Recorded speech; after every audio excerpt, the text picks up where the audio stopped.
Welcome to LOA Today. I'm Walt Thiessen. I've been doing this podcast since September of 2012, and boy, are my lips tired. This is your daily dose of happy. We are so happy you decided to join us today. And our friend Jody Lynn is dealing with a medical issue. She won't be able to join us this week, but of course we will be looking forward to having her rejoin us next week. And it's kind of a little sad because we have a guest rejoining us after being here a month ago. And Jody Lynn and I both agreed we were looking forward to meeting again with Hilary and talking about the tune-in effect and the other tools that she teaches. And I just know Jody Lynn is disappointed, but that's all right, Hilary. We'll keep carrying on here. So, Hilary DeCesare, thank you once again for rejoining me here on the show. And how are things in your neck of the woods? So incredible to be back. And I'm sending out all that healthy energy, everything around Jody Lynn. She is incredible. Hopefully she's listening right now and knows that she is with us, even when she's not with us. She is. Absolutely. Yeah. Regardless of whether she's even tuned in to the audio of the podcast, we're all tuned in energetically at all times. So the connection is there. It's just a question of what form of reception you're receiving. And let me tell you, she is really good at reception. I don't know if you picked up, she's a channel. She channels and very clearly. So she can get, and you got a message, send it. She'll get it.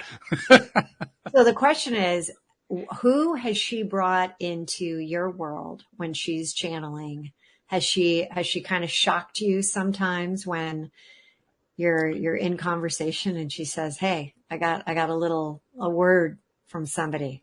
She doesn't really attribute it to a particular identity. She treats it similarly to the way Abraham Hicks works. Abraham being like a collection of non-physical beings, and she doesn't really have a name for her collection, but her collection functions in much the same way as Abraham does. She doesn't do it in the sense of, like a parlor trick where she's constantly doing readings and channels and so forth. So when she receives messages, her translations into human language are much more concise, much more, condensed than with the kind of detail you come to expect from Master Hicks, for instance. So you don't really get the sense of personality so much. What you get is the sense of the wisdom that comes from source energy, that comes from the other side. And that part comes from I took that away from our conversation. It's interesting. And I think I probably have been on 70 podcasts this year alone already. You've been busy. I've been busy bee here. We're going to talk about the bee later. But what I notice is when I am in the presence with hosts that are not, they really understand the energetics behind it, the energy that and it's like not like-minded. I don't care about the like-minded people out there. I want like-minded energy, so that we elevate each other. And even within the first 20 seconds of being with somebody who's hosting a show, I can tell where they are. Now, it doesn't mean that we can't meet each other in the middle or even elevate each other because of, mirror neurons and all of the, wonderful things that can happen there. But when I came on the last time, I felt like a jolt. Like I was an electric car and I was almost on my last mile. I remember it had been a really long day. We were doing it in my early evening. And all of a sudden I came on and I could feel both of you energetically charging. And it does something to me. And I said, I do the tune in process and we'll go through that again. Right. But I did it before I got on and I was at a higher level, but then I immediately, like an elevator, I got lifted up and then I could tell I was even going like above. I kept getting like more and more of it. And I'm like, so I understand where, you plug in, right? And I think this is so important for everyone to think about. Where are you plugging in? Is it a socket that's just like draining you? Or is it a socket that's like truly lighting you up, filling you up? And I think that that's exactly what your show does. Well, thank you. First of all, I appreciate that. And interesting that you're saying this because yesterday's episode with my good friend Joel Elston, we were talking about who is in your tribe, which is exactly what you're talking about. That was the title of yesterday's episode. which is so relevant because as you say that, who's in your tribe, and everyone says, you are who you surround yourself with, the 5 people. But for a majority of us, especially now for those of us who are working from home, right? We're finding that we're surrounding ourselves with more of the family members. We're spending more time. And if there are people in that immediate circle that are draining you, it's kind of like, how do you bring in more of the energy you and I are talking about? I mean, even right now, just on this, conversation, it's like, how do you continue to elevate yourself? And I get asked a lot, what can you do when you can't get away of some of the family members and yet that they're potentially bringing you down and not allowing you to shine as bright as you can. And I often say there's really 3 things that I like to make sure I do. And one of them is after or before we do the tune in. We talked about the tune in process very quickly. We're not going to redo that, but I am going to at least outline it again. We talk about tuning in versus tuning out. Right. Tuning in is all around really figuring out your biggest challenge or intention.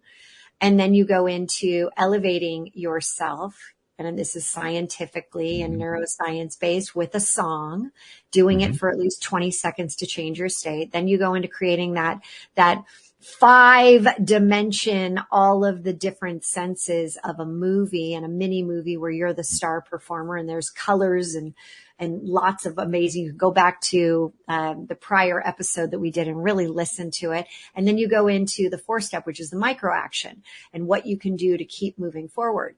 But tuning in and doing this step, whether you've just come from a meeting or a in-person or a Zoom meeting where you have felt like the energy has just been sucked out, it actually gets you back up so that you can go on to the next meeting, bringing a higher level. And when you look at that, the way that you'll be able, and there's a chart in my book, which is Relaunch, Spark Your Heart to Ignite Your Life, which talks about becoming a manifestation magnet. And you can't become a true manifestation magnet if you are operating at a low level. You can't become the manifestation magnet for magnificence, for the good things. You will instead get the mundane, the things that you're like, ho hum, I'm not that impressed. And that's what happens to us where we're like, I'm not really, I don't really manifest. I really don't do a good job with that. And it really doesn't work for me. That's that whole manifestation mundane. That's where you're like, you're at a low level. So you're going to get back low level, that you're attracting.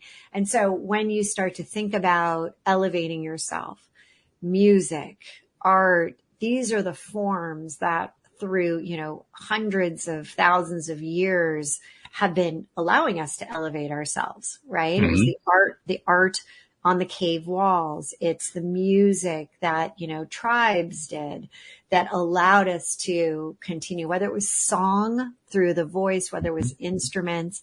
And so in today's world, and I sit here and I'm like, you have this great ability to change, to make a change instantly. And one of the things, my 3rd comment about all of this is that change can take place immediately. Growth takes time. Yes. It's an excellent description, an excellent distinction too, because we are humans, and as humans, we want, especially in the 21st century, people attribute this to the 21st century, but really this has been going on for generations. People want instant gratification. We want it to happen right now. And if it doesn't happen right now, well, then there must be something wrong. And how many times are you like this, that song, Garth Brooks, where he, and I toasted you and said, that song, Friends in Low Places. Remember that song? Right. Yes. Okay. Right. And remember, as he's talking, he's like, this is what I wanted, but it didn't actually happen. Right. And so sometimes we have to realize that even though we think this is what we want, the universe has a better, plan for us. And why are we racing to try to get there?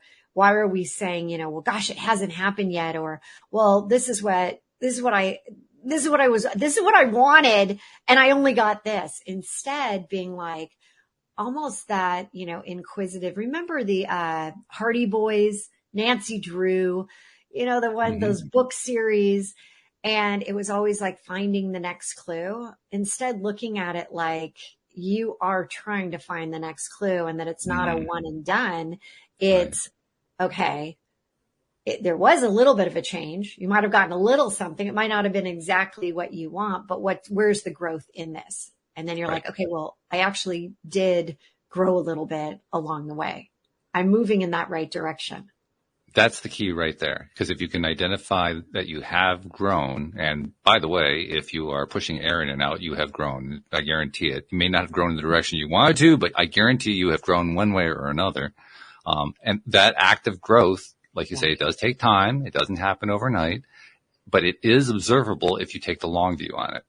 The challenge is that we want to take the short view. That's what we need to take our attention away from, is that short view. It didn't happen in the last 5 minutes, so it can't be right. It didn't happen in the last day, so I must have screwed up. It didn't happen in the last week. I set the goal. I set it it had to be done by Friday. It didn't happen by Friday. I must not be good at it. And none of that is growth.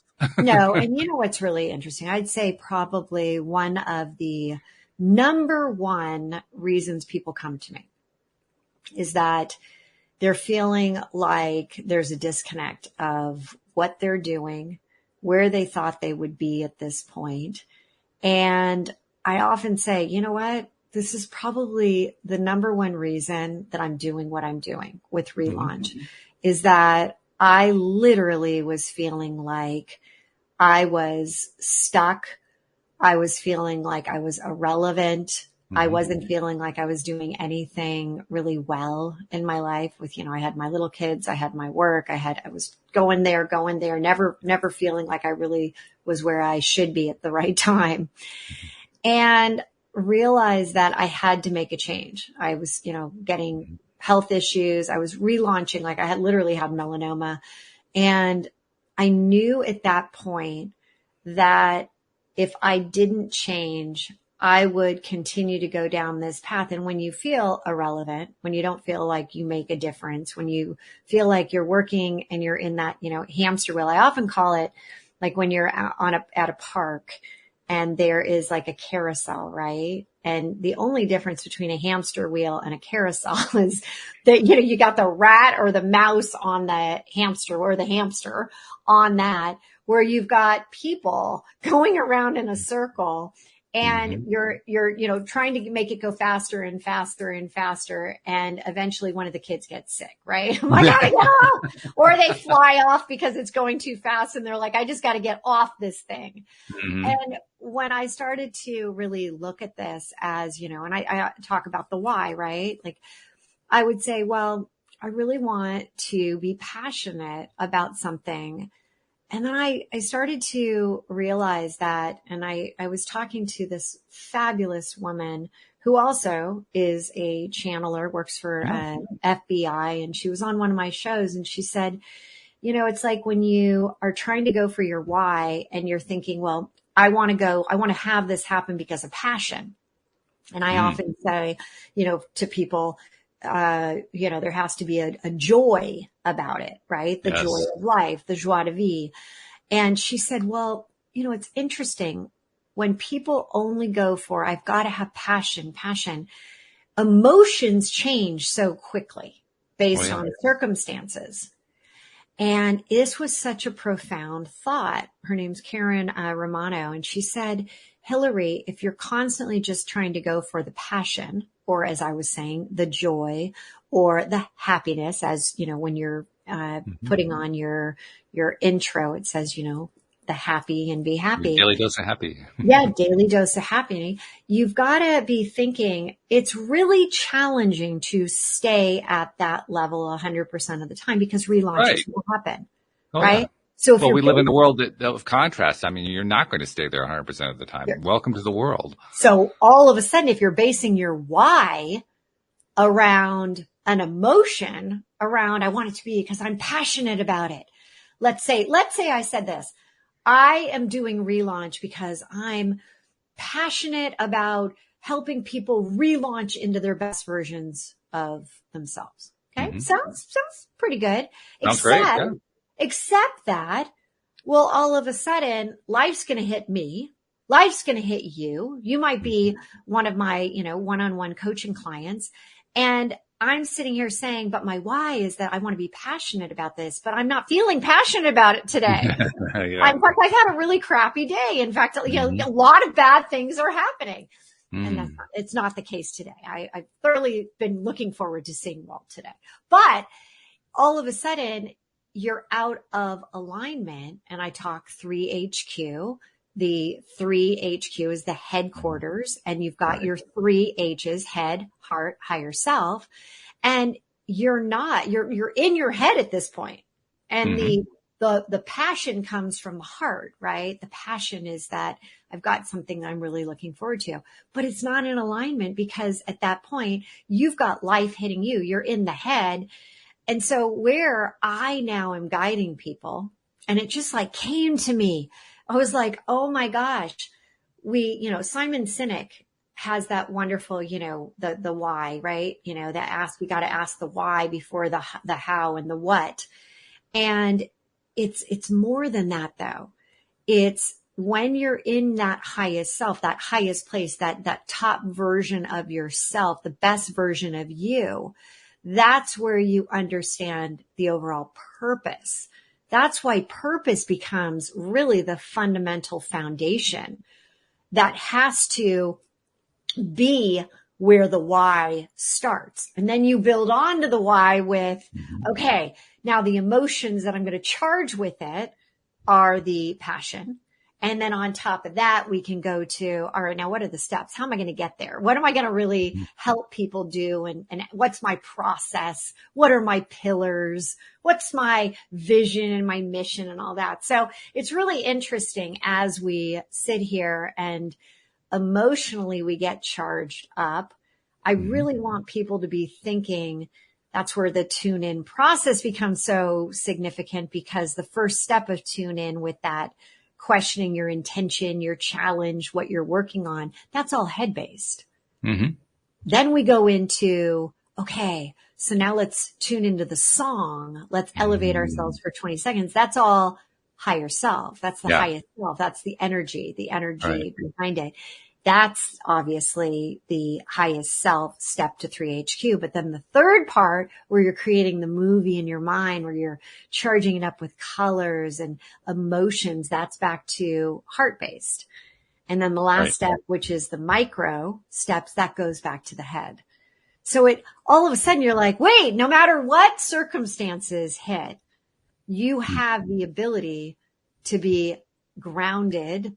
We hear that word grounded, ground yourself, just get grounded, but you have the ability to get grounded by using the tune in power tool. I think that's like, net where people get, so lost and feel like, hopeless, stuck, overwhelmed, underwhelmed, is when they don't have what's my first step? What do I do? How do I combat this? And so I go back to, I remember at the very beginning when we were still in the green room talking, and I said, do you remember what your action step was? Do you remember when I took you through Tune In? And I started laughing. I'm like, we were talking about your challenge was in relationships. I think it's now been about 7 months since you got separated. Divorced. 7 months now, because it was, I think, about 6, maybe 7.5 months now. Right. And you said, it was really trying to find another relationship and one that was truly empowering to you and felt really like authentically you. And then the second was, the song.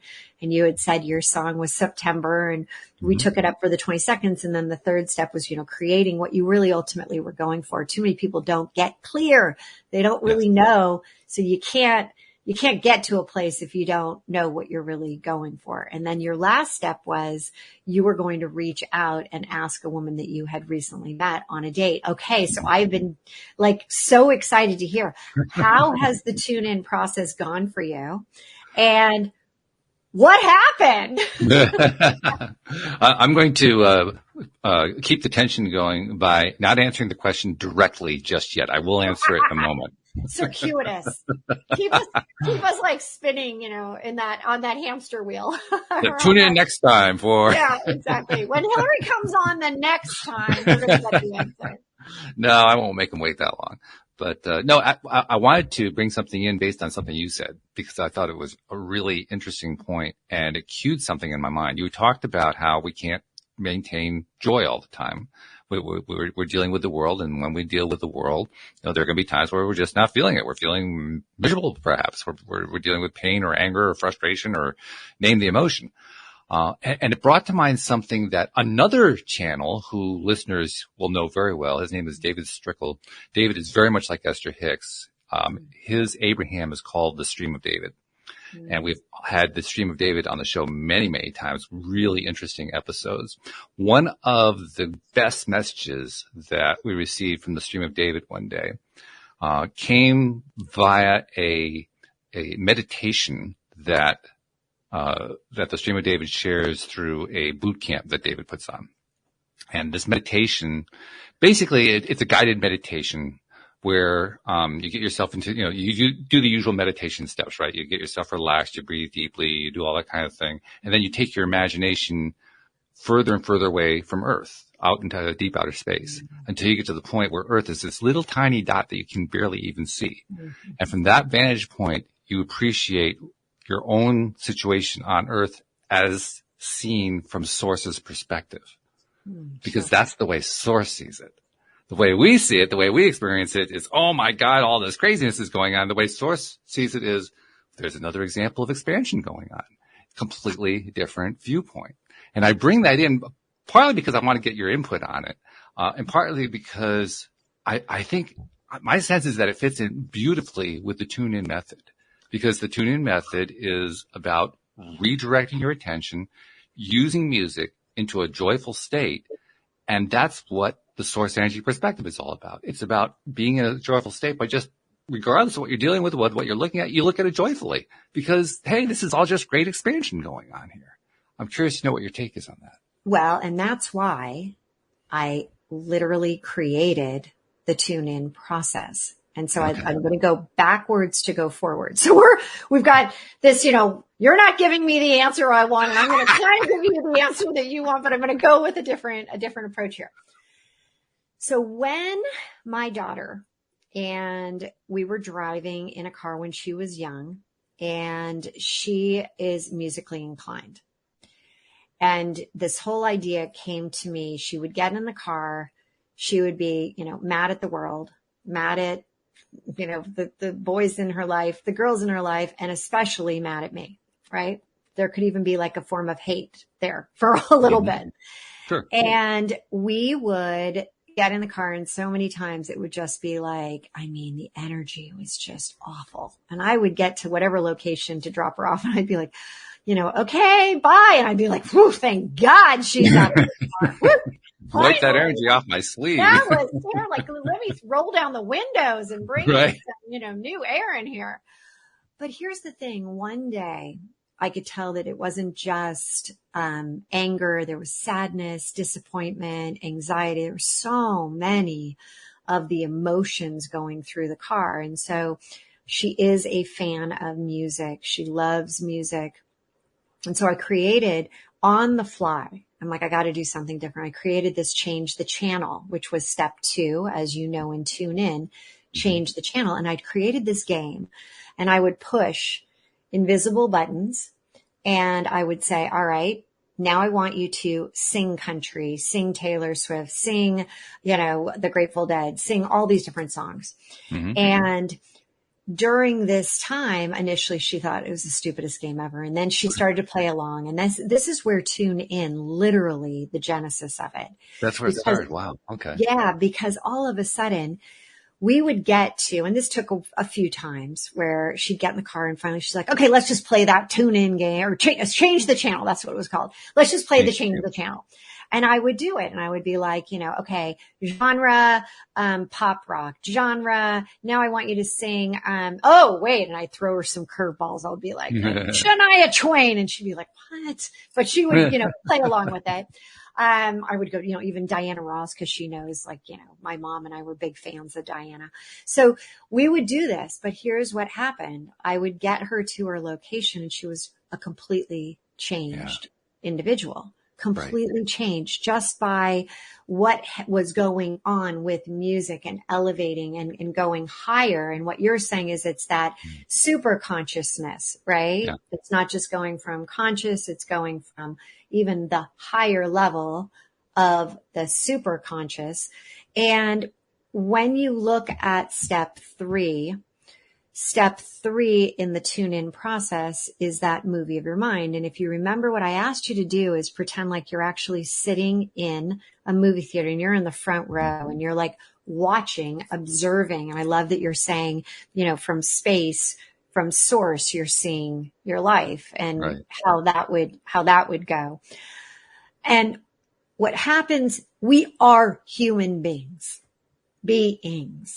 And so we will have those times where you end up breaking up with somebody, you end up having a loss, you end up hearing truly, really, bad news.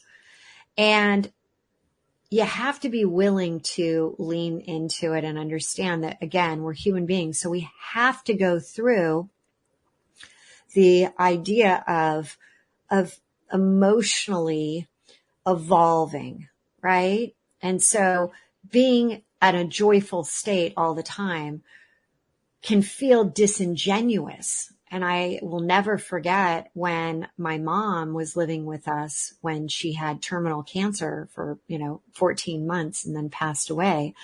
I would feel guilty when I would go out with my husband because she was living with us and we would have dinner. And I'd almost go into the evening with, I can't have too much fun because it wouldn't be right. You can't have too much fun. I love that line. I can't. And then I realized, good grief, if I can't elevate myself, I'm going to, it's like the noose around my neck getting tighter and tighter, and the albatross, right? Albatross around your neck and you just can't get it off, and you can't. And finally, there was a point where I'm like, I can't be at this level of such low energy any longer. It's out of alignment with who I am as a person. Mm-hmm. And so I said to myself, I'm going to literally tune in. I'm going to take my energy up. I'm going to be totally present with my husband. We are going to have the greatest dinner. We're going to have the bottle of wine. We're going to be like, oh my God, the greatest night. And it's going to fuel me until I can do it again. Mm-hmm. Mm-hmm. And I thought to myself, there's something, there is something so critical about this. And the next day I went to my mom and she said, so how was dinner last night? Cause she was long asleep before we got home because we were having fun. We stayed out a little later. And I said to her, you know what, Mom, we really had a great time. And she said, my middle name is Jane. And she said, Hilary Jane, bottle it up. And every time you need it, those perfume bottles of the old days, she said, bottle it up. And every time you need a little spritz of it, pull it out and just spritz yourself. And it's the tune in process. That's what you can do. So I love that it does allow you to bounce back, bounce. But with the bounce, the ball's still going to go back down. And that's the thing I try to encourage people in relaunch is that it's human. It's okay to be in the sad as long as you understand the I am business and that I am sad, but I'm not Hilary Jane sad. That's not my reality. It's just for right now, I'm having sad emotional thoughts and it's okay. Yeah. And I love the way John Gray explains, you get a broken leg, you get a broken arm, and it takes 6 to 8 weeks before it heals itself. Right. But we understand logically, prefrontal cortex, that there is the bone that is growing back together. Right. But when you have a separation, a breakup, a divorce, it's the heart. And there is a broken heart. Yeah. And the same thing, that the heart needs to have time to actually get back and grow back together from that brokenness. And so I think too many times we have, especially if you are a Gen X and you grew up with like this whole concept of like, kids are meant to be seen and not heard, put on a happy face. We don't, if you don't have anything, nice to say right now, for God's sake, don't say anything. Right. Well, we grew up with this. I remember I was almost 15 years old and I thought that there was something truly wrong with me, that I wasn't happy all the time. Like, really? What's wrong with me? Like, I mean, why can't I be happy all the time? I should be happy all the time, but I wasn't. And, there were all those crazy, crazy commercials, right? Remember Angeli? Oh, yes. You can bring home the bacon fried up in a pan. And I'll never let you forget you're a man. And it was this perfume. And so, and then you have Cinderella and, oh my God, Prince Charming is going to come in and, what was her, who's the gal? Snow White. Give me that big old kiss, right? I mean, these are these things that, we have to be, things have to be going well. And that's based on like not being of reality of circumstances will happen. But here's what I've really learned with relaunch.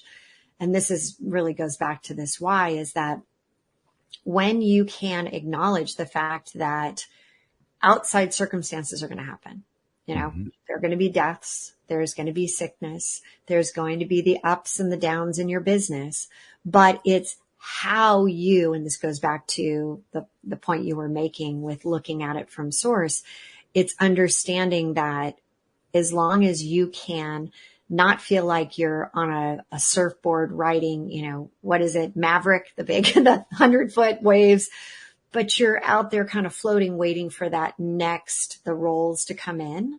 Yes. That's where we need to be. And that you set this up so beautifully, the way you said that, and what you led up to there. Now I can answer your question. Because the question was, what happened when I asked this woman out? And the answer is, I haven't seen her. She has not been in my circles at all. So I actually had to come to grips with, you know what? It just hasn't happened yet. There's not a deadline on this thing. It's no deadline. I just have to just keep going and keep doing the thing that I do. And a couple of interesting things have come out of that. One is that I have been using the method, and I want to go into it a little bit more too, because there's some questions I have about it. But I've been using the method and essentially not trying to use it so much to manifest something, but rather using it to try to manifest the perspective, that source perspective we were talking about. That's why I brought that in. That's been my goal, to use the method to get myself into that perspective. Because, I mean, it's easy to say, take the source perspective, but if you're not feeling it, it's a long way away. And I realized that the song method was a way to get there quickly so that I could very quickly get into that source perspective. So I've been using it that way to get myself into that source perspective.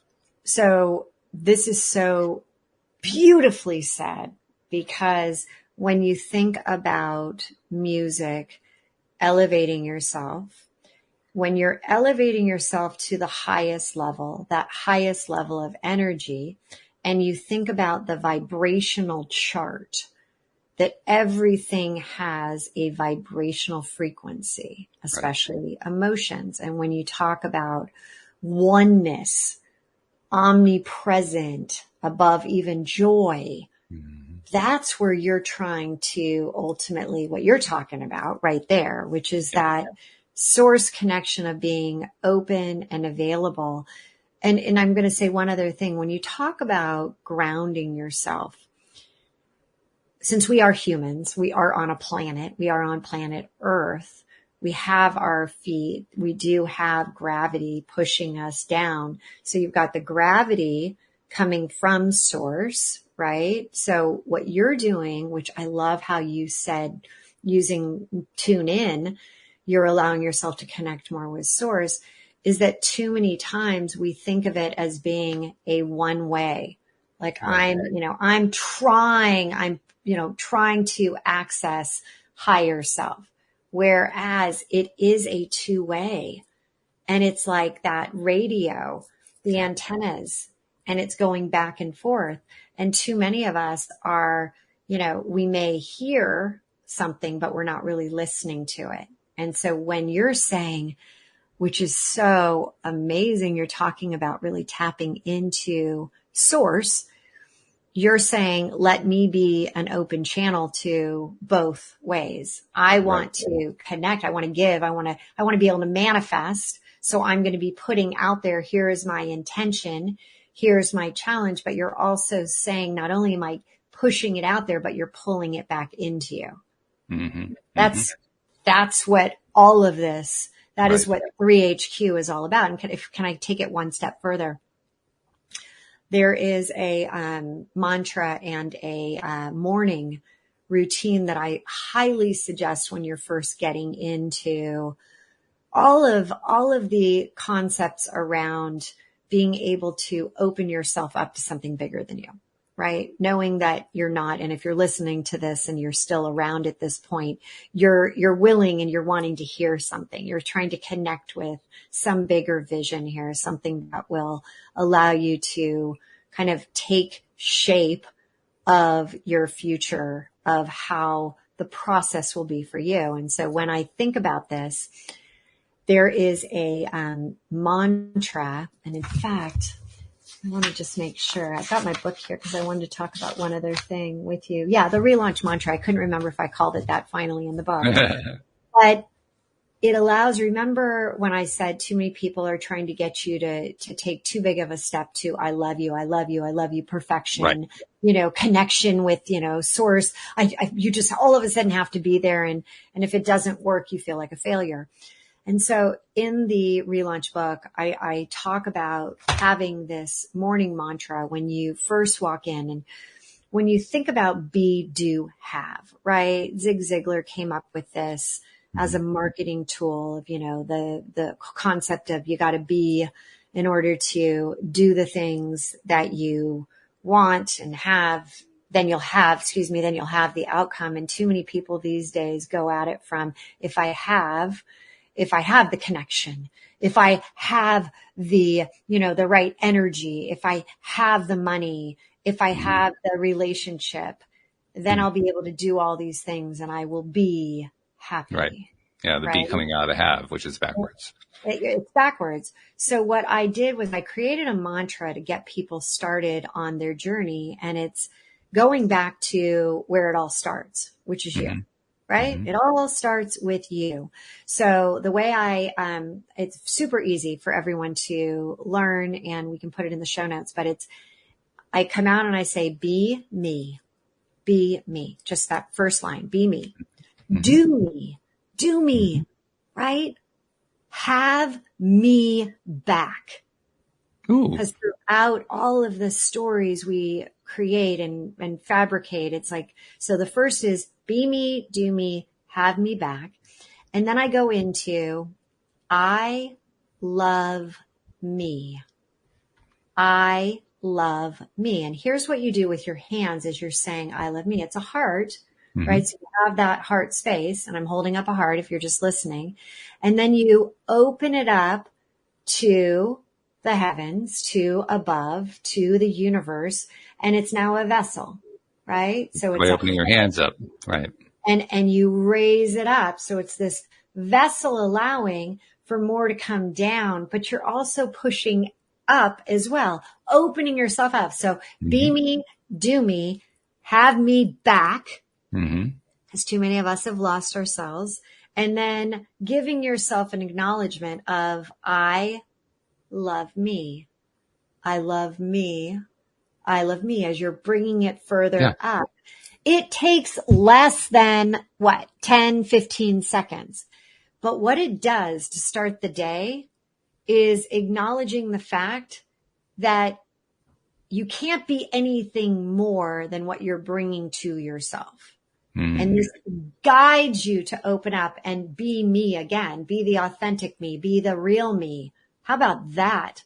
Right? Yeah. Be the real me. And then when you're saying, do me, do the things that are my values. Lead by your own values, doing what you know resonates with you. Yes. Right? And then have me back is this beautiful way to sit there and say, I know we all feel lost at times. And it's have me back means coming into your own, being able to come together and know that all the millions of Walts that are within you, they're all here now. And we talked about, the idea of the silver line. My podcast, the Relaunch podcast, is actually formerly known as the Silver Lined Relaunch, is that everything has a silver lining. And so as you really look at this, it's so simple, but it sets you on course for that day to be not only the taking in, please come down source, be in me, guide me, let me know, what am I supposed to do today? Because I'm really lost. Instead, it's the vessel to say, I'm going to fill it up with anything you have to offer, but I'm also going to be giving back, right? That whole highest self gratitude, that's where it all comes together. So, and there's a piece right there that you just said that I want to tie into, where we were talking about how, not only are you receiving it, but you're going to give it back based on whatever source is willing to give you. And that piece, whatever source is willing to give you, that cued in my mind as we very easily attach to things. I, in a sense, attached to, I wanted to ask this one woman out. And I realized, well, why not take it a step further and say, well, this woman or better, open myself up to I love possibilities. that. That's so true. Yes. God, I love that. Well, that is like, I use that probably 20 times a day. Like, okay, here's my intention, right? I don't know if this is truly the end all. That's why I always say when I am putting out, like before I got on your show today, I went through my tune in process and I say, to the fact of like, my intention is last show was great. This show is going to be as great or better. Or better. Absolutely. Totally. Yeah. And whether it's, your dream job, I'll give you another great, oh my gosh, this happened to me yesterday. I'm in the airport. I'm flying back from Los Angeles and I get a 911 from a client and it's a text message. I need to talk to you right away. And I'm like, wah! Is this before I get on the flight or, when yeah, right. How urgent is this? Right. I'm like, oh. And my one-on-one clients, I do this for them. I don't do this. I don't want you to think that this is how I operate. But in this scenario, I was like, oh, I bet, I've got to do it before I get on there. So I'm kind of waiting and I'm holding back from getting on the plane. And she picks up and she's like, oh my God. And what we had crafted and what she has been tuning into every single day, multiple times during the day, doing this process. When she first came to me about 4 months ago, she said, I've lost my passion for my job that I'm in. I want to get it back. I, need your help. I want to go through. She's worked with me in the past. And she said, I feel like there's just pieces missing. And I said, okay, let's go through this process. And I had her really define like, what does she really want? Forget about being in this job right now, but what does she really want? And clarity, lots of different steps. She finally got very clear, and about 4 days later, she said, okay, here it is, and passed it on and said, I feel really good. This is really what I want. And I said, okay, are you getting it right now? And she's like, absolutely not. A few days later, she calls and says, oh my God, I just got fired. I said, divine timing, right? Yeah, I mean, right. come on.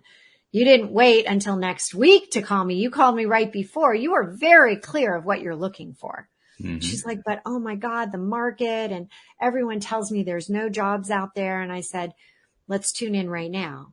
You don't need all these jobs out there, or that there's, no jobs. You need one. Just one. It needs to be this job. And so we worked together.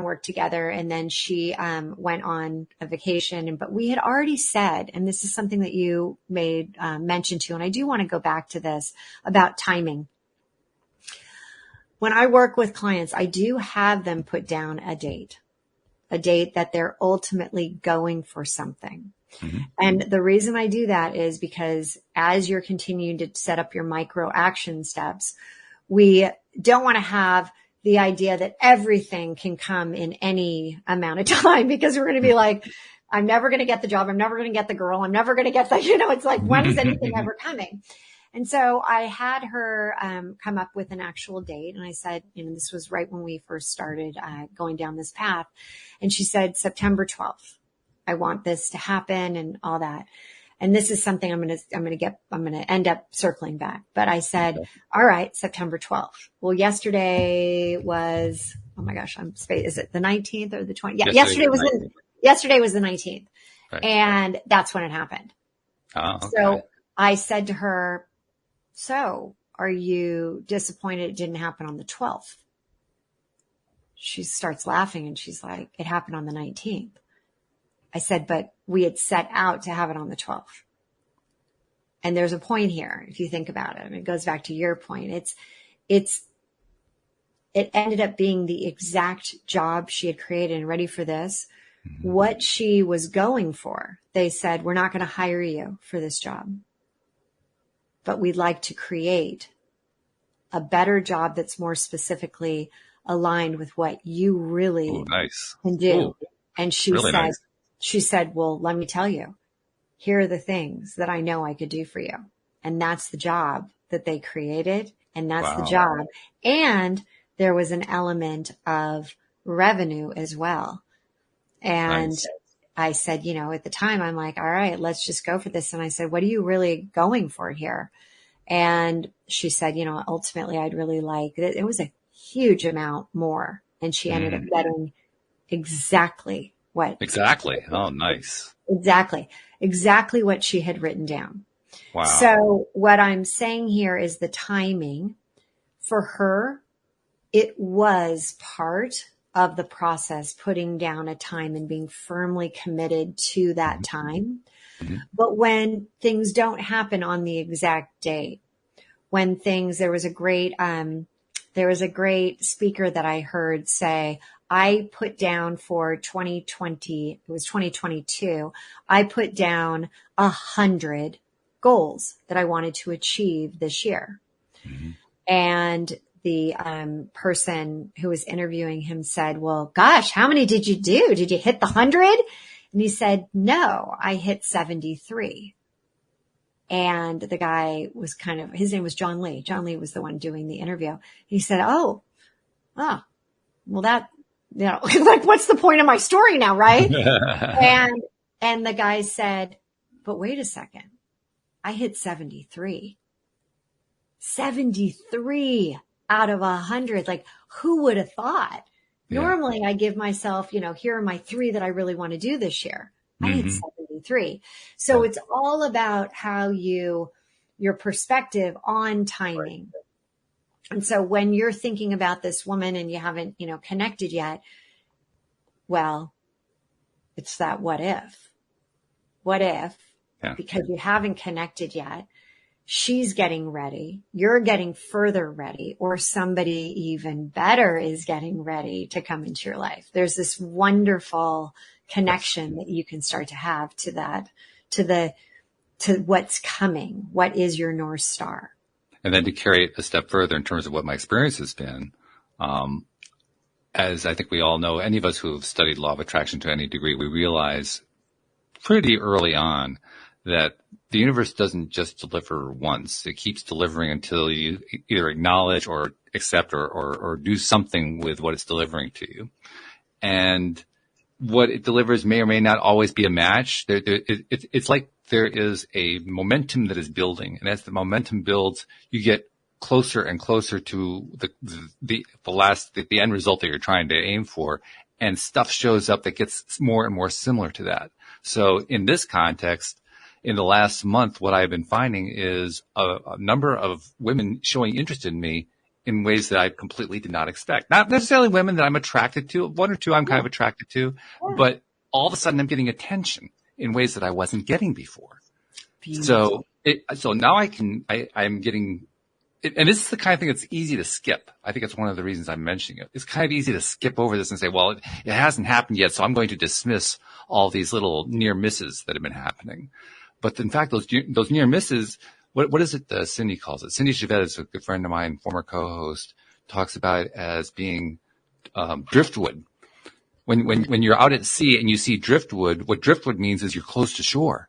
Because there's no driftwood out in the middle of the ocean. So if you're trying to get to shore and you see driftwood, you don't say, oh, darn, it's just driftwood. You say, oh, wow, I'm close to the shore. I'm getting there. That's what I'm experiencing. I'm experiencing driftwood. But you know what you're also doing, which is such a huge, powerful part of this as well, is that you're acknowledging these small pieces of driftwood, right? Yeah.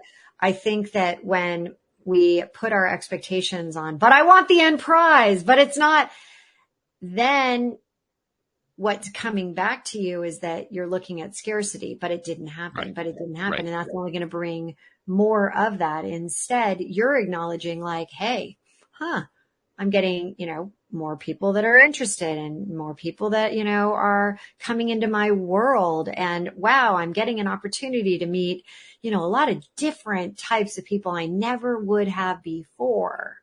Mm-hmm. And that's where you're starting to open yourself up. So what's going to happen is you're going to get more and more of that. Right. And that is so great. I love the driftwood. Yeah. I always like that term, driftwood. It really just kind of cues it in my mind. Oh yeah. A reminder. When you see driftwood, that's not bad news. That's good news. Totally. That is so solid. Isn't that good? That is really good. But then you're also, when you're, especially in relationships where you're, there's a point where I often talk about, in the book, I call it hell in the hallway. And we keep shutting the doors, right? Too painful. Here's another door. Oh gosh, behind, door number 4 is this awful relationship. And door number 7 was that really bad one. And oh gosh, that one was, and eventually the doors have to be blown open. They have to be, because what will happen is much like what we talk about, the tune-in process of being able to elevate ourselves really quickly. The long-term solution to being able to get out of our own way and to not have to put everything behind a door, but to be able to face it, to be able to be willing to accept it and realize like, we talked a little bit about this last time, your contribution to certain events in your life, but we have to be willing to go there and open up those doors because, and I mentioned bugs, the beliefs underground surfacing, right.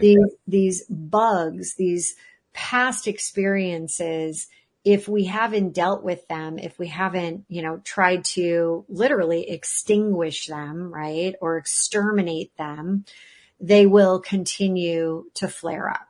They will continue to have these, mini fires that will go off every time. And it's the alarms that will send you into, oh my gosh, I keep attracting these types of people. I keep going down. I'm, why do narcissistic people always seem to find me? Yeah. And so what I want people to realize is we're giving right now with the tune in process a power tool that can help you instantaneously have, energy on demand, right? This connection to source on demand. But long term, we have to look at the brain and how it is created and wired. And the only way to truly break free from some of these, circular patterns that we keep going down is to confront the bugs face on. Yeah. And the only way that I have, seen from a neuroscience perspective is to take them through a process I created. It's called the Belief Blaster. It's a 5-step process. You're going to see. I love steps. They're small. I can tell that. Yeah. You're just loaded with them. Yeah.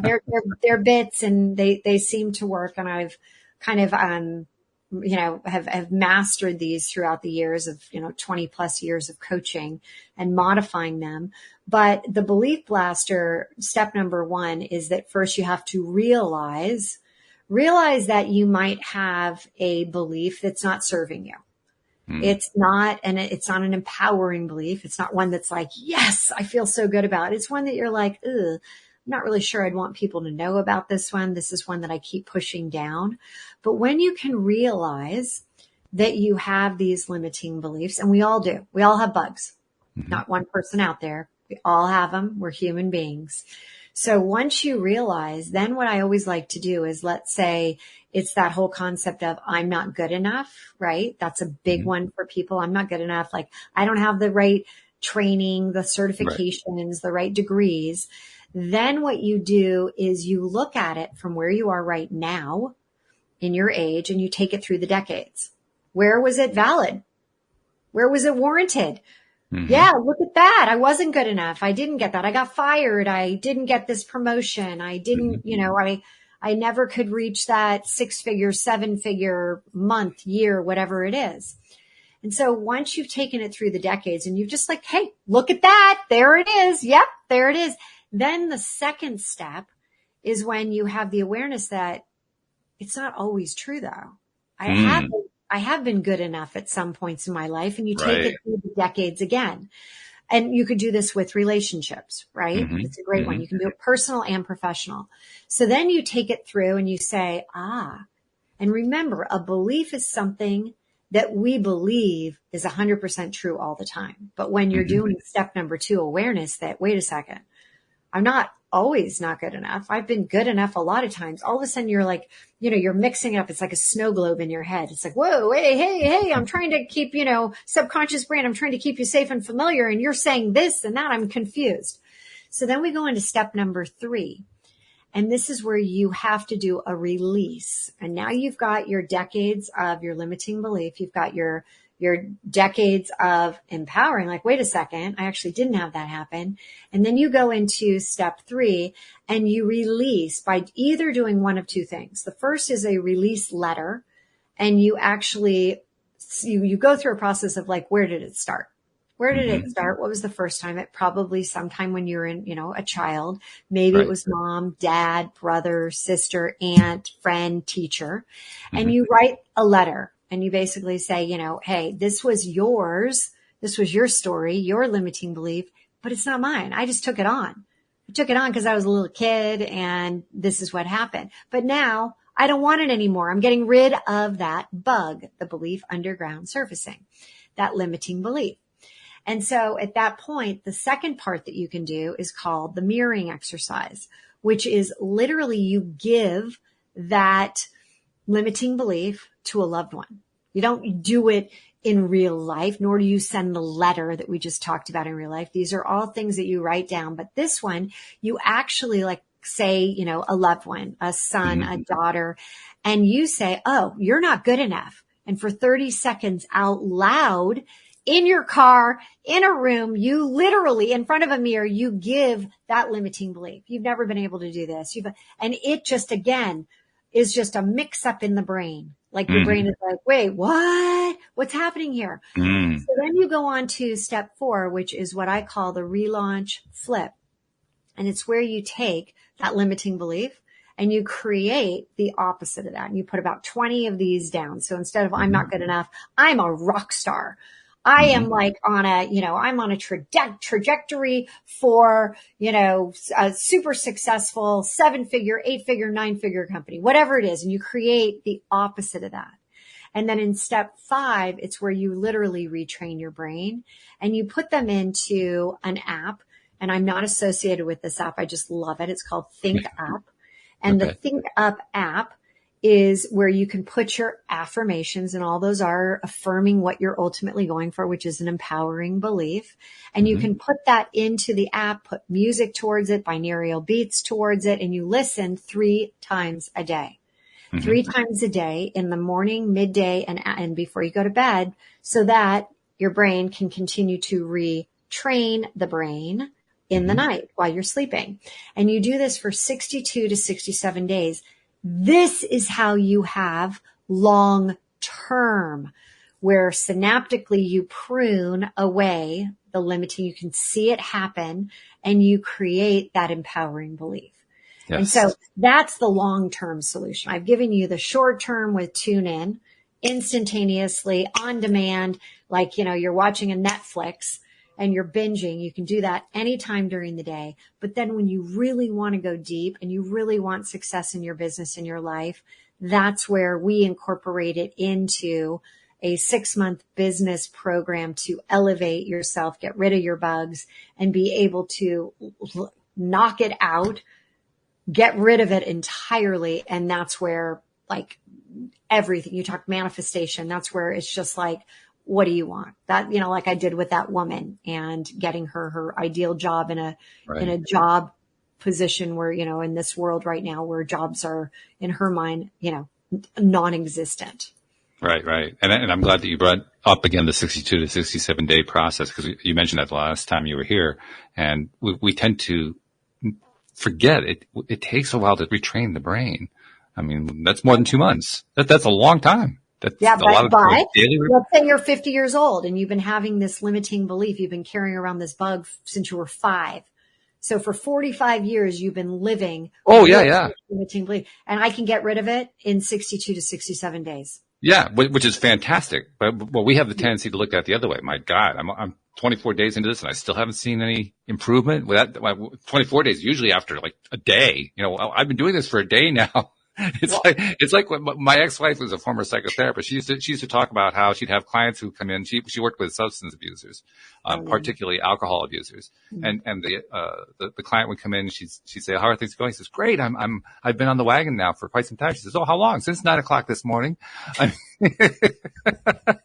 It's true. People want that quick fix. That's why tune in is the quick fix. But the long term, where you don't just mask the problem, you actually blast it, belief blaster. That's where you have to take the actions in the order that I expressed. But when you do it, I mean, it's just like, it is the most incredible relaunch you'll ever have in your life. So I'm going to try to tie the tune-in process, which like you described just now, as a short process. You do it; it's for instant gratification process. Totally. And I'm going to tie it into the blaster process, the 62 to 67 day process, by suggesting, well, what happens if you deliberately apply the tune-in process day after day after day? And it ties into a question that I wanted to ask you about. So here's where it comes from. You're probably familiar with Neville Goddard and his teachings. One of his big things was to mention that you wanted to get yourself into what he called assuming the feeling of the wish fulfilled. And for him, the wish fulfilled was the final scenes, so to speak, where something happens that demonstrates it represents for you, you've achieved whatever it is that you're trying to achieve. The thing that you were trying to manifest happened, and it happens in that scene. Well, what I find happens when I try to apply that concept, particularly, and I was finding it when I was doing the fourth step of your process, where you're trying to get into that place of, here's the result that I'm going for. I kept changing the scene. I kept changing it to a different scene every time. So I wanted to ask you, am I screwing up? am I doing it okay? Does it matter whether I keep changing the scene, or should I be programming that one same scene over and over again? So in step 3, where you're creating your mini movie of the mind, of Right. that, Step 3, that, right. Sorry, that was yeah, 3. step 3, but it's already happened, right? Yeah. Mm-hmm. Remember when I said step 4 is the micro action, taking it one step, right? And we have the compound effect. If you do it 1 time a day, 2, 3, 4. But here's also something that you can do is, no, there could be multiple scenes. You could be going to Italy with this woman. You could be going to a dinner, to a concert. You know, you could be taking a walk on the beach. You could be doing all of these can be additional. Think of them as in your movie of the mind, in this mini movie. Think of it as they're just different scenes in this amazing movie that you're actually creating, right? The full length movie. When I'm saying the mini movie, these are small little snippets. Right. And just like you can take the click, remember at the end, I said, you want to take that picture. Your photo album isn't just one picture. It's multiple pictures that you're capturing of those scenes throughout the movie. Mm-hmm. And so, but one thing that you did say that I do want to mention is, why would we, and can you do the tune-in process and not do the actual belief blaster? Mm. And the answer is no. You must do, if you really want to actually have that limiting belief break away, versus tune in is creating an energy state to allow you to have an empowering moment, time around what you're ultimately going for. Right. But it's not getting rid of what's actually happening in your brain that is wired. Okay. Under a microscope, it's actually, you could see all of the, the limiting beliefs. And when they literally break apart is when you have done this for a days over day, and you're constantly, you would have to do the tune in process exactly the same way over and over throughout the day, really leaning into specifically going back even further. Because remember, I said the release letter, you need to be able to identify, and when you're talking about a challenge and you're talking about an intention, that's not the same as where did a limiting belief start? Right. What are the stories there? It's almost like two different tracks. One is a very quick hit, like we've talked about, instantaneous. The other one really gets to through the neuroscience of it, the ability to understand, why do I keep falling back into this challenge of, I'm really like, I'm on track. Everything is going really well. And then I sabotage it. What's going on there? And so I can get you to say, my intention is I'm going to have the best month. I'm going to get the most amount of deals I've ever closed. Great. But that still doesn't help you with what's going to happen the next month, unless you keep tuning in multiple times a day for that success around the, more clients, more sales. We still have to get to what's really going on behind the, why do you have 1 month that is just like on fire, or you're about to, crack 100 playing golf, and then you're like, what's going on? Like, there's a limiting belief there. Like, I can't do it. I just can't. What is it about that says I can't do it? Because if you're having it there, you're having it in other areas of your life as well. And once you break free, that's why you can actually do this for sports. You can actually do the belief blaster. You can do, the tune in. You can do this for every single, literally every single area in your entire life. And Anything but that you can apply to your mind to, you can apply it to. I mean, which basically means any thought, any process, any belief, any desired event, you can apply it to anything. There's not a limit on that. So powerful. It's so powerful. But for those that are like not quite ready, they're not like, hey, I'm going to just do tune in, but they start to see that tune in works. Then all of a sudden I get people to come back and say, all right, can you help me understand, like, if I did the belief blaster, I'd have even more success? And the answer is yes. And I would think also, I haven't experienced this in the past month, but I would think also that the more that you do try to use the tune-in method day to day, it becomes evident to you not only what the nature is of those beliefs that need to be blasted, but it also becomes evident how easy it is to blast them. It becomes very clear in a very short period of time that whatever that thing was that I felt was this immovable boulder is now all of a sudden a little stone on the ground. It's not what it was before. That's it. What you just said. Yes. So now you realize it, right? And I said, realize is, we have to be able to realize it first. Mm-hmm. But here's the thing. Once you realize it and you don't do anything to actually get rid of it, you have to actually do something with it. Yeah. You got to do something. And so what I think the tune-in process, because we're also capable of turning stones into boulders. We can go either direction. That's the truth. That is so accurate. And so I really want people to realize that, hey, first and foremost, use the tune-in process, start to see massive success, start to see things come to you, and then realize that you can get the book, you can come to one of my classes, you can, join our courses, and then take this to the next level, because these are the biggest tools, processes, 3HQ. When you start living the 3HQ, which the belief blasters are part of 3HQ, tune in is part of 3HQ, and you can do it. People often say, well, wait a second, isn't this very personal? Like, this is a personal side. How does this actually relate to my business? Mm-hmm. Well, your business has a 3HQ as well. It has an identity. It has limiting beliefs, right? That the people that are in the company, even if you're a solopreneur and you're, working with any contractor, there's a 3HQ that we need to be operating in order to have massive success, in order to not just, I really want to increase my revenue by 20% this year. Woohoo.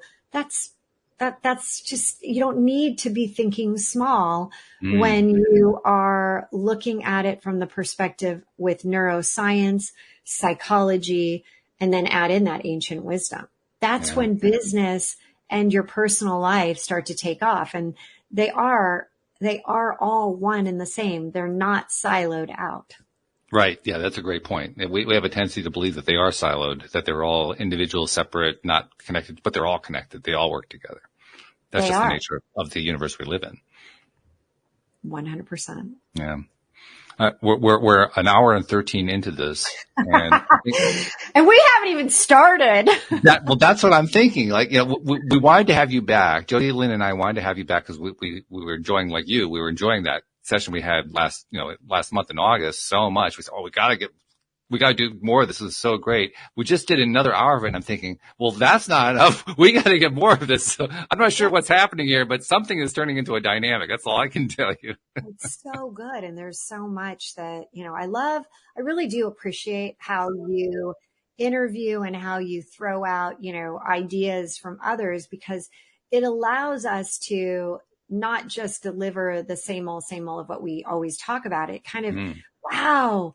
Well, this is how this works with what you're talking about. And, the super conscious and source looking down. That's brilliant. I'm like, ooh, so good. But this is how I see it.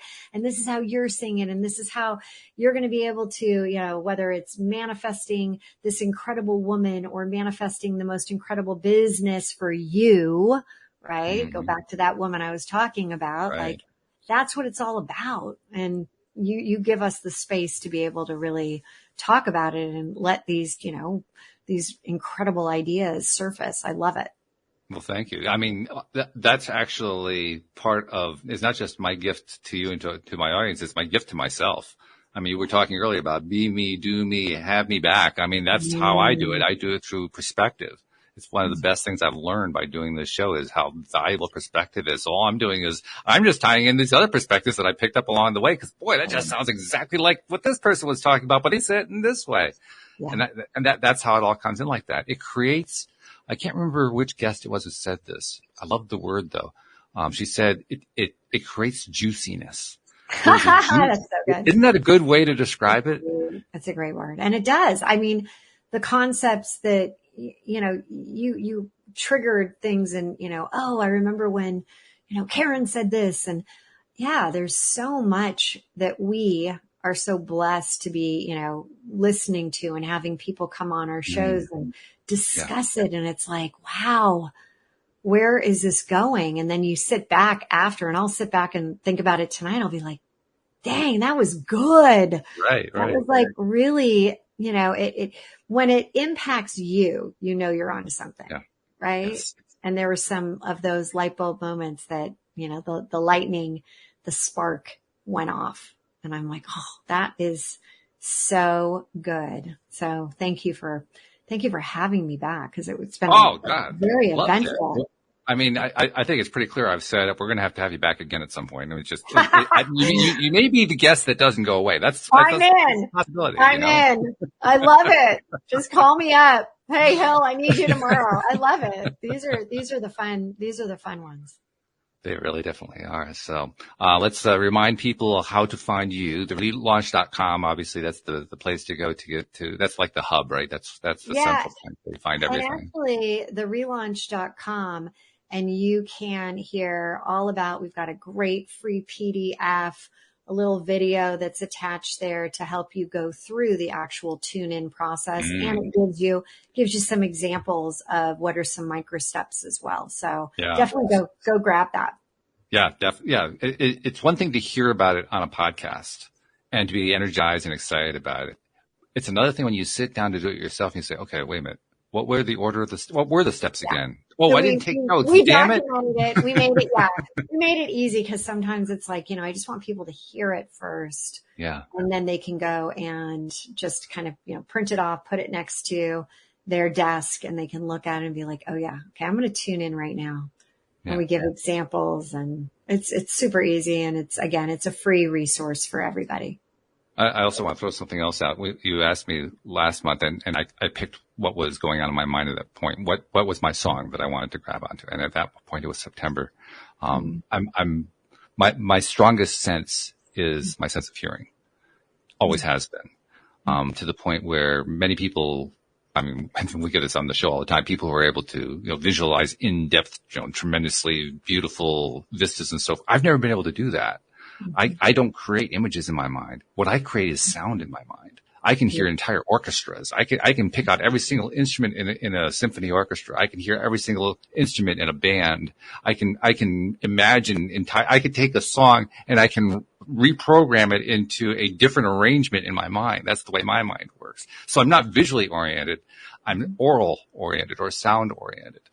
And in that sound process, when I think about September, well, the next moment I was thinking about other songs. It actually jumped from one moment to the next. I would have this song, and then there would be that song. I mean, there was one song that I kind of latched onto for a few days, came out about 10 years ago, called Smile. And so all of a sudden, Smile was a song that I wanted to just, use that to leverage to get myself into the higher place. Well, remember I said, pick your top 5, have those songs and have them mapped to certain areas. But one of the reasons that I created the tune-in process the way I did and made sure that it hit head, highest self, heart, head, is that there are people that are visual and can do great visualization. Others are auditory. Others are kinesthetic. Then we've got, all 5 senses are really incorporated in there. So you may feel like, again, I'm not good enough. I'm not a very good, step number 3, putting together the visualization, but man, you rocked number 2, which was change the channel and listening to that song and bringing it in. So we wanted to make sure that we were covering, each one of the areas when I started to look at it, and I was studying how people learn, how people process information. And I really followed a methodology around that in weaving together even the color. Remember I said in step 3, what's that color and 10x it, you know, I take you through the 1x, 2x, 3x, all the way to 10x it. And that's all part of really under a scan, lighting up every single part, like all these different parts, because that's what's going to allow for the change to happen, the state change, allow for the imprint, that, you know, that branding inside, that anchoring of what we're really going for. And it's interesting and again, I know we have to wrap up, but whenever, you know, and I do this, it's on automatic. It really is. It's autopilot for me to tune in. But let's say I am literally like, and I've had this happen where somebody just jumps right into the call and I'm like, I didn't get to do it. Like I absolutely see a difference in when I don't tune in before. Yeah. I don't have the clarity. I don't have that, like, this is what I'm going for. This is what I want to happen. It's that moment. And as I said, it takes less than 60 seconds to do it. Like, everyone can be a master. Every single person can be a master of this process. And the more you do it, the more you're going to be like, I can't believe I haven't been doing this all along. Yeah, true. Very true. And it's part of the reason why I asked about the scene that you play out, right? Beautiful question, because it's so good. Yes, multiple scenes, just like a movie.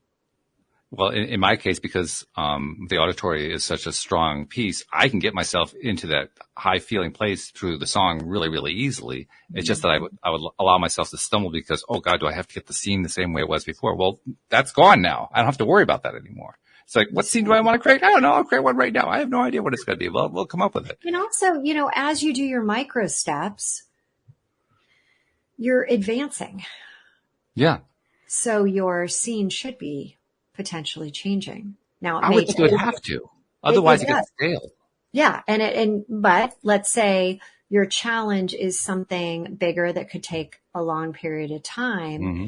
It may take a week, 2 weeks in order for you to feel like, wow, I've started to see those micro actions, compound interest starting to take form, you're being aware of like, oh, that actually, wow, hold on. That just happened. And that's when you can start to change the scene. You know, there's some people that get caught up in like, well, if I keep, you know, I'll forget about the first scene but that's okay. You're advancing along the way. It's the process of tune in that is scientifically backed, that is neuroscience based. And it's the idea, and I think I mentioned last time, whether you're doing it 1 time a day around the challenge or whether you're doing it 10. If you're doing it 10, you're going to advance faster. That's when, my gosh, tune in. If it's a big challenge or if you're like wanting to nail something and your intention is like so clear and spot on, tune in as many times as you possibly can, because what you're doing is you're further seeding this, further anchoring it, further looking for opportunity and noticing, like, you know, forget about the coincidences anymore. You're starting to see, as you said, hey, more women are like, you know, starting to pay attention. That's right. And that's where you're already seeing the power of tune in. That's it. And so you don't have to be continuing with the same scene. You can be modifying and enhancing. I've got women that are like, I don't want to be in the same blue dress that I intensified the color. I'm feeling like I want to be in my red dress or my green dress or, you know, that flower dress. So that's where it's like, I'm glad that you said that, because it does come up, but it usually comes up, you know, people are like, okay, I've been doing this and I'm just wondering. So it was a great question. Well, you also just mentioned something else. I mean, we're like way beyond an hour, so I'm just not going to worry at this point. If these people are still in, we're in with you. But you mentioned, you know, do it many times during the day. You know, if you're really going, especially if you're going for something big, you know, just keep doing it throughout the day. Well, I have long had a playlist on my phone that I call my positive playlist. It's got all of my, all my favorite stuff that I like to listen to. And I've listened to it for years. What I find myself doing in the last month in particular is I'll play the list, as I'm driving usually. That's when I'm most often doing it. And as I'm hearing each song, I'm finding myself doing step 3 while I'm listening to the song. And then the next song comes along and I do step 3 to that one. And then the next song comes along, I do step 3 to that one. Well, I'm going to clip this right here. And I'm going to say, yes, this is my testimonial. This stuff is so powerful. And you're a creation junkie now. You're creating and you're creating it as you go. And I love playlists. The idea that there are so many potential songs that light you up. And somebody said to me the other day, there are some challenges that they can get to an energetic level, but it doesn't feel right to have a song like Celebration, let's say, right? I want something that is more, I don't know, ethereal, like, something that just really resonates. And do you have to have words? Have you seen that? Oh gosh, it was all over TikTok, and it was that person that sang, and it was like a 13 or 14-year-old boy, and he sang at like the highest vibrational level, and people in the crowd, everyone got teary eyed because it hit, like, it was so powerful. So whether it is hallelujah, whether it is what resonates for you. And if you have 5, let's say, songs that, if it's a financial, work related, this is the song, like you're powering yourself up, like, I can do it. Coach Prime, Deion Sanders, made mention this last weekend. He is the coach of the Colorado Buffaloes. Right. And he said, I have this kind of song, this thing in my head. I think I can, I think I can, I think I can. And when you start to think I can, I think I can, I believe I can. And that's what he says. So it's kind of this concept. You hear that song and it automatically, and I mentioned this last time, if I'm going on to a show, I have a song that immediately gets me to a level where I know my state is about impact. My state is about how can I share, tune in, Belief Blasters, relaunch with as many people as possible. But it's a song that it's my go-to. But then a new song will come out, Miley Cyrus Flowers, and I'll be like, oh, I'm going to mix that into, my toolbox. I got another one. And so I'll play around and, every once in a while I'll wake up and I'll have a total rando song come to my mind, or I'll be flipping through, the stations and something will come up. I'm like, oh, and I'll use that just to have some fun, to mix it in. But I do like, and I mentioned this to you before, when you're thinking about your relationship and bringing in this, woman, and having September be that core song. Because there's something about you're elevating. It's like the affirmations. You're affirming it, but you're not only affirming it with the words, you're affirming it with the music. And that music repeated over time is now triggering your brain around your intention. Yeah. That song. So if you keep switching up your songs, then you're not utilizing the whole tune in. But could you have a secondary song that is all around, let's say, I want to, have the passion of when, I was, that passion to keep going with this relationship, and the fun, the romance, the sensuality. Yeah. Get a new song and just start to have that too. So you have kind of you're taking it to another level with a different song, but your core. By repeating the same song, you're building on the NLP effect, the effect of building an anchor in, essentially, so that every time you hear that song, right? Tiny Habits, BJ Fogg. Yeah. He talks about the anchor. He talks about when you're brushing your teeth or going pee or whatever you're doing, that can be the, you do it right after. So that's your trigger, and then you do it, and then you have the anchor. And so it's really, there's so much science behind doing it. So very cool. Wow. We're closing out on an hour 30. So good. So good. I think there's a song like that, right? So good. So good. And I do have my thing I have to do, and boy, I really have to do it here too. I mentioned last time you were here that on behalf of those people you've never met, you've never seen, thank you for what you've been doing. You've been making a difference in their lives. I'm going to tack on to it. Thank you for what you've been doing, putting messages out to people here on LOA today, because you're making a difference in their lives. That's a huge, huge deal. Wow. And so are you. And anytime we can come together with our like energy, I'm all in.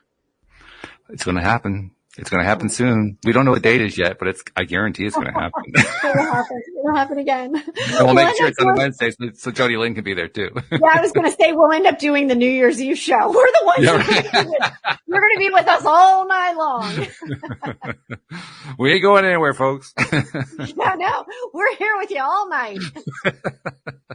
Actually, thank you. That's not a bad idea. We'd have a lot of fun. That would be fun, actually. That's something to think about. Absolutely. Yeah. So Hilary, thank you so much again for joining us. We really, really appreciate that. This has been so much fun. Did we actually hit a higher level than last time? I don't even try to compare them anymore, but you have a better sense of it. You know, I got to say this was a one-on-one energy. Last time we had, Jody Lynn and the three-way energy is different. Yeah. Yeah. It's just a little, it's just a different vibe. But I got to tell you, another, mic drop moment here. There we go. That's a good way to say it. I love that. All right. Thank you very much. Thank you to podcast listeners everywhere. We'll see you all next time here on LOA Today. Goodbye, everybody.